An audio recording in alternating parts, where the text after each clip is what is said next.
اللہ تبارک تعالیٰ کے نام سے شروع جو بڑا مہربان نہایت رحم فرمانے والا ہے۔ کائنات کی وسعتوں اور آخری حدود تک پہنچنے کی جستجو میں مصروف انسان آج تک نظام کائنات کے بارے میں طرح طرح کے مفروضے اور نظریے قائم کرتا اور پھر وقت کے ساتھ ساتھ انہیں تبدیل کرتا۔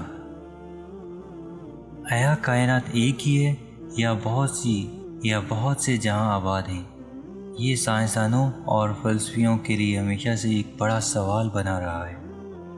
اس حوالے سے قرآن مجید میں واضح اشارے موجود ہیں جن سے یہ معلوم ہوتا ہے کہ دنیا صرف یہی نہیں جس میں ہم رہتے ہیں، بلکہ زمان و مکان کی اور بھی دنیا آباد ہے۔ اس حوالے سے آج سائنسدان اس تھیوری کو سچ ثابت کرنے کی کوشش کر رہے ہیں کہ کیا ہماری دنیا کے سوا اور بھی دنیا آباد ہے، اور کیا وہاں بھی ہمارے جیسے انسان موجود ہیں۔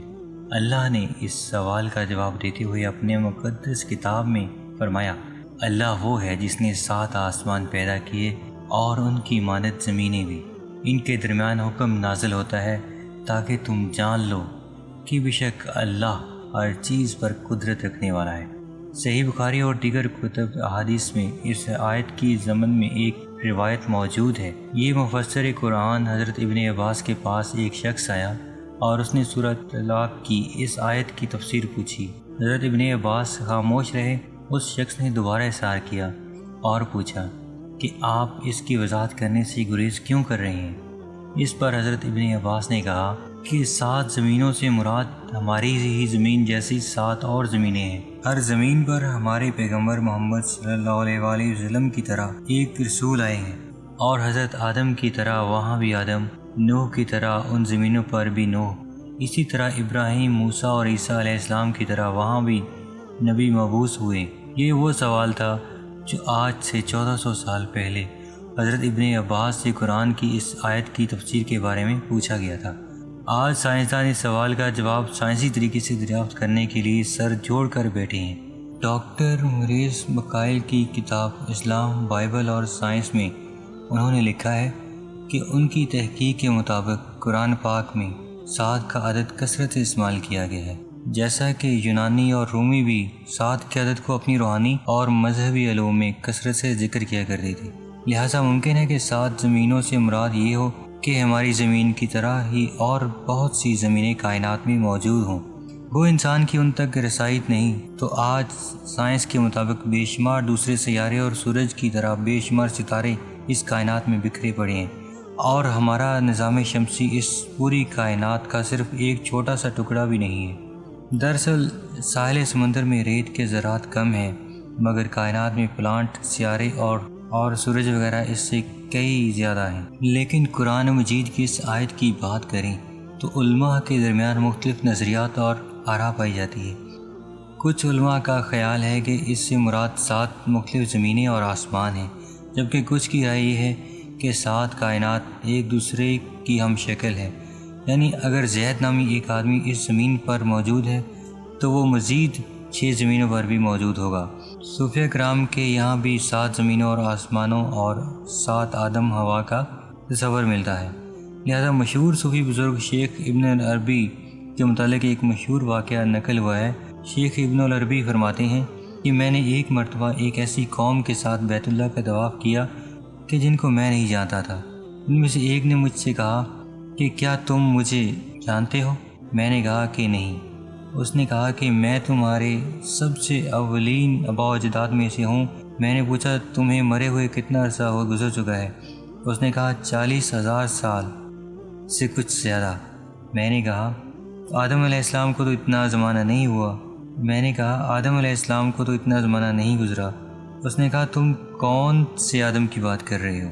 کیا تم اس آدم کے متعلق کہہ رہے ہو جو تم سے قریب ہیں یا کسی اور آدم کے متعلق؟ لہذا شیخ ابن العربی فرماتے ہیں کہ میں نے جب اس کی بات سنی تو مجھے حدیث یاد آ گئی کہ اس کائنات میں 7 زمین، 7 آسمان اور ہر زمین پر آدم و حوا بھیجے گئے۔ اہل حکمت نے 7 آسمان اور ان کی خصوصیات کو کچھ یوں ذکر کیا ہے کہ زمین سے آسمانی دنیا کی اور ایک آسمان سے دوسرے آسمان کی مسافت 500 سال کے سفر کی دوری کے برابر ہے، اور اسی طرح آسمان کا اپنا اپنا حجم یعنی والیوم ہے۔ پہلا آسمان دودھ سے بھی زیادہ سفید ہے، مگر کوہ کاف کی سبزی کی وجہ سے یہ ہرا نظر آتا ہے اور اس کا نام رقیہ ہے۔ دوسرے آسمان کا نام فیدومی یا معاون ہے، اور وہ ایسے لوہے کا ہے جس سے روشنی کی شعاعیں پھوٹتی ہیں۔ تیسرے آسمان کا نام ملکوت یا عیون ہے، اور وہ تانبے کا بنا ہے۔ چوتھے آسمان کا نام ظاہرہ ہے، اور وہ آنکھوں میں خیر کی پیدا کرنے والی سفید چاندی سے بنا ہے۔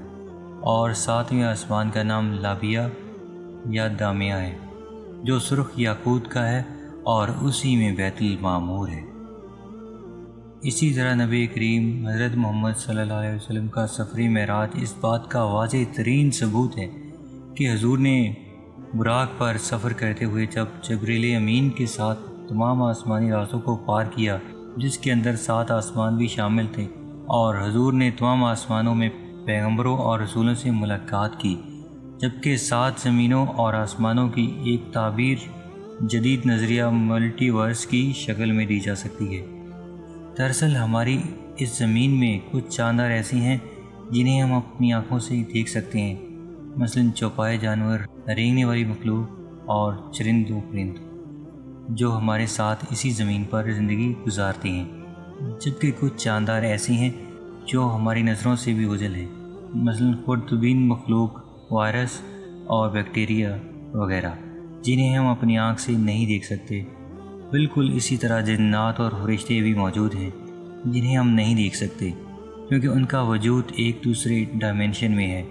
اسی نظریے کو ملٹی ورس کا نام دیا جاتا ہے، یعنی اس کائنات کی طرح کی کائنات کا وجود ہونا، باوجود اس کے کہ ہم نہ اس کائنات کو دیکھ سکتے ہیں نہ کبھی اس میں داخل ہو سکتی ہیں۔ حدیث مبارکہ کے مطابق پہلے آسمان کے مقابلے میں دوسرا آسمان اتنا بڑا ہے جیسے کسی صحرا کے درمیان ایک انگوٹھی موجود ہو، اور دوسرا ککری کے سامنے ریگستان پر پڑی انگوٹھی کے برابر ہے۔ اسی طرح تمام 7 آسمان ایک دوسرے سے بڑا اور وسیع ہے۔ 7 زمینوں اور آسمانوں کی وسعتوں اور سرحدوں کو نہ ہی انسانی دماغ سمجھ سکتی ہے اور نہ ہی اسے بیان کیا جا سکتا ہے، لیکن انہیں تصور کر کے ایک لفظ کا مطلب ضرور سمجھا جا سکتا ہے۔ وہ لفظ ہے اللہ اکبر، یعنی اللہ بہت بڑا ہے۔